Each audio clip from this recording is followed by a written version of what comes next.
Hi, this is Kentucky Governor Matt Bevin. I'm here in Hodgenville, Kentucky, the birthplace of Abraham Lincoln. Right here in the town square, a couple of beautiful renditions of him as a boy and as an older man as well.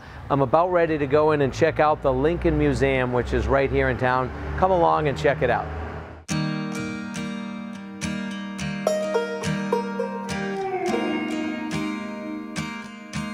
We like to tell stories, and what better story than that is Abraham Lincoln, our favorite native son.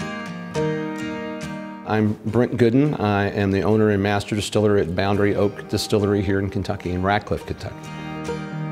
So the tree, of course, is a boundary oak tree, and a boundary oak tree is just part of delineating the edges of farms. So when Thomas Lincoln moved here, that was the only delineation point that they had between him and the next farm. The boundary oak tree was important in Abraham Lincoln's life. I think he spoke about the things he remembers about the farm where he was born. He remembers parts of the boundary oak tree. That's part of the reason why I named our distillery Boundary Oak, is because I knew of Lincoln's big boundary oak.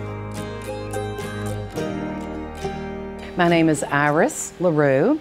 I am director of the Lincoln Museum here in Hodgenville, Kentucky, Lincoln's birthplace. Been doing that for about 30 years now. Due to its age, weather, time, insects, and disease, the tree had become almost a hazard to the viewing public. It was finally decided in 1986 that in all best interests, the tree must come down. Those folks who had served on the committee for several years were given as a thank you gift a wafer from the remaining boundary oak. I contacted my good friend Iris LaRue, who is the director of the Lincoln Museum in Hodgenville. We were looking for a way to be able to give back.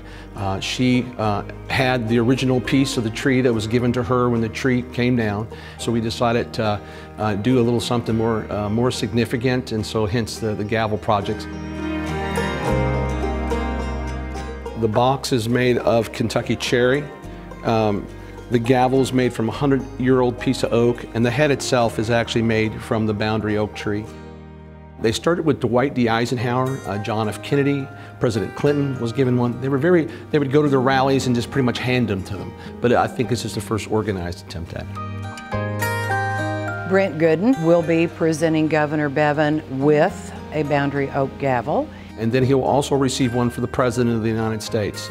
In the near future, he will hopefully be able to present that to him. And then every time there is a governor and a president during their inauguration, we hope the official gavels given to them is on behalf of the Commonwealth of Kentucky. I'm somebody who loves history. I happen to love Abraham Lincoln. What this means to me, I literally could not articulate to you how much I appreciate this. History has this common thread that we're all tied to in some way, and it weaves us all together in some way. And these little moments and these little mementos of history, whether it's a memory or a physical thing, are very, very powerful. What we want to accomplish here at the museum is the continuation of a lasting legacy of President Lincoln and what he means to our community.